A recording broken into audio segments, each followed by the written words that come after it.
thank you Thank you for heeding to the call.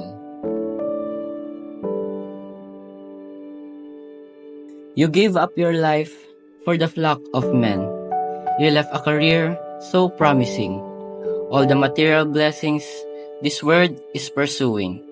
You turned your back on them and you made a stand to heed to God's calling and be His preacher.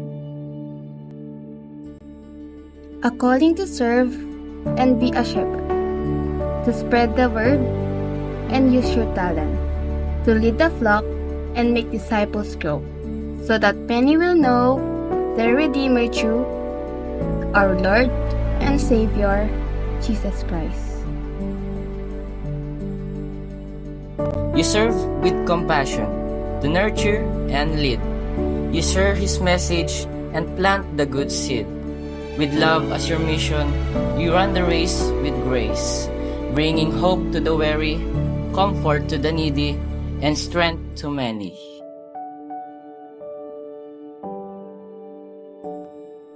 And so today, we appreciate you and give you thanks for the work that you do and the hard work you put into.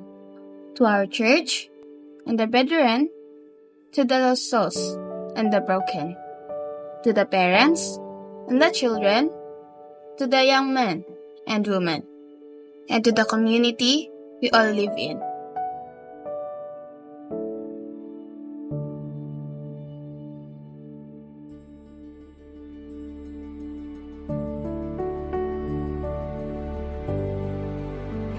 To Pastor Arnel Kilang, thank you po for your unwavering faith, love, and guidance to me and to CBBC Family Outreach. To Gagaraw, I thank God for your life po. You are a big blessing to me and God bless you po and your family. See you all soon.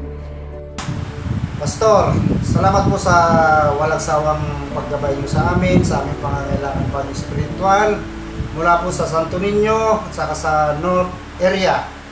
We appreciate you, Pastor. We love you and we are praying for you. Yay! Nais naming ipahayag ang aming taus-pusong pasasalamat kay Sir Arnel Kilang sa iyong walang humpay na dedikasyon at paggabay sa amin. Nagpapasalamat kami sa Diyos sa iyong buhay. Isa kang malaking biyaya sa aming pamilya. Tinulungan mo kami bumuo at patatagin ang aming relasyon sa Panginoon. Ang iyong pananampalataya at pangako sa ministry ay nagbibigay inspirasyon sa bawat isa sa aming naglumago spiritually. Nagpapasalamat kami sa impact na ginawa mo sa aming pamilya. Naway patuloy kang pagpalain at gabayan ng Diyos sa iyong paglalakbay sa iyong buhay. Maraming salamat, Sir Arnel, at sa pamilya mo. Preacher Arnel, salamat po sa surrender life para sa Panginoon. Pagpalain po kayo at ang gawain dyan sa Tugigaraw. We love you po from Palo Family. Yeah! Magandang araw po sa inyo, Sir Arnel, and to your family. Thank you so much po sa pagdala po sa amin sa kalooban ng Panginoon na ngayon po ay sama-samang nag-enjoy sa mga blessings at pagmamahal sa amin ng Panginoon sa aming pamilya. Salamat po sa pagturo po sa amin na mahalin ng Panginoon ang ating church at sa ating pastor. At salamat din po sa pagpapagamit mo sa pagsuko ng inyong pong buhay, na kami naman po ay biyaya, inabot kaming mag-asawa. Bagamat di kami nagsimula sa tama, pero hindi huli ang magsimula sa gusto ng Diyos sa amin. Na ngayon ang mga anak po namin ay lumalaki at lumalago sa programa ng simbahan at sa amin naman po ay nagbebenepisyo. Salamat po sa inyo, Preacher Arnel, at sa inyo pong pamilya. Kayo po ay blessing po sa amin. Tinuturing namin kayo hindi lamang kapatiran, kundi kayo po ay malapit sa aming puso at kayo ay aming kapamilya. Thank you po, Preacher Arnel Kilang. To God.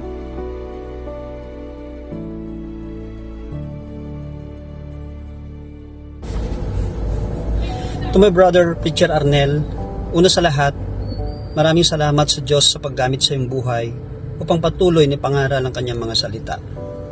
Noong una, nabigla kami sa iyong desisyon na iwanan ang iyong trabaho. Nalungkot at nag-alala kami para sa iyong pamilya. Ito yung time na kasagsagan ng iyong karir sa trabaho at alam kong malayo pa ang iyong mararating sa mga panahon na yon. Ganun pa man, hinayaan ka na lang namin at kung paano ka nagtiwala, ganun din kami na pinagkatiwala ang lahat at hinayaang gumanap ang proseso ng Diyos. Ngayon, salamat sa iyong buhay na nagagamit ng hindi lang sa pamilya mo ang pinagsisilbihan, kundi ang buong pamilya ng Diyos. Naubot ang buo nating angkan ng tunay na ebanghelyo at ganun din sa iba't ibang mga tao. Salamat, Tol, sacrifice mo at tireless effort na abutin ang mga tao. Sadyang napakabuti ng Diyos at nakita ko sa iyong buhay ang kanyang katapatan dahil sa iyong buong tapang na pagsunod at pamunuan ang kanyang mga pinagkatiwala. Salamat, Kabsat, for always praying for me and to my family. Salamat din sa iyong pamilya, to Hipag, Dayan, to Ken and Abby. Continue your love to the church and to our community. Huwag sana kayong magsasawa. We appreciate very much your passion and commitment sa iyong gawain. We are very proud of you, Preacher Arnel, and thank you, CBBC Tugigaraw Outreach Family. To God be all the glory. Magandang hapon po sa bawat isa at higit sa lahat sa Kilang Family. At ako nga pala si Brother Joseph at lubusan nagpapasalamat sa buhay ng Kilang Family at higit sa lahat kay Sir Arnel na siya po ay naging area captain ko, na naalala ko na sinabi niya po sa akin na once na wala kang bisita ay wala kang ginagawa sa area. At pinag-pray po namin na yung gawain niyo po ay magpatuloy. At God bless po. Salamat po sa iyong tulong sa akin sa lahat ng inyong kaloob. Sa pag-alaala ninyo sa akin na karawanan. Salamat po sa inyong pag-alala sa akin. Sa inyong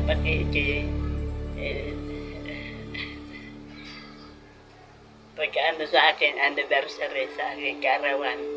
Salamat po sa inyong lahat, si Ma'am Dene, kayong lahat, si Kid, Ate. Salamat, mahal ko kayo. Lagi ko kayo naalala, pinagpiprecho ang inyong mga gawain sa Aragao City. Tugigaraw. Dagdagan ang inyong mga members sa kasipagan sa pag-josurwinig. Salamat, Sir Arnel, sa inyong pag-alala sa akin. Sa inyo pag-ano sa atin kasama sa surwinig, naalala ko lagi na kayo aking kasama. Salamat po, namimiss ko kayo, mahal ko kayo, work family. Thank you po. Happy Appreciation Day, Preacher Arnel Villa, from S1 Family. Hello, Kabsat. I know from the beginning God has prepared you for this calling long before you even said yes and long before you even found Him. Ang magamit ka kasama ng iyong pamilya para sa kanyang ubasan. Sabi nga sa kanta, there are no losers in heaven's eyes. Lahat ng pagsubok sa buhay, pagkakamali natin, mga kabiguan, ay kagamit-gamit sa paglilingkod sa ating Panginoon. Just like your life, He used you mightily to advance His kingdom here on earth. And soon, when this life is over, you will be rewarded big in heaven. Thank you, Kabsat, sa buhay na pinagkaloob sa iyo ng ating Panginoon. Salamat sa pagmamahal at pag-aalaga mo kay Mamang until the very end. Nakita ko lahat yon and I really appreciate you for that. Salamat din sa mga panalangin at tulong mo sa akin, lalong-lalo na sa mga panahong kailangan ko. And I'm really amazed just how good God is. How God works every time. At salamat sa bawat kaluluwa na naligtas at nagkaroon ng saysay ang buhay dahil sa pagsuko mo ng buhay sa ating Panginoon. Nawa, lalo ka pang pagpalain, palakasin ng ating Panginoon habang lumalawak ang iyong ministry. Thank you for heeding to the call. To God be the highest glory. With every sermon spoken and every heartfelt prayer, you guide us in our journey. Thank you for your passion, for your love and care, for showing us God's grace and teaching us to share. Thank you from us all. Thank you for heeding to the call.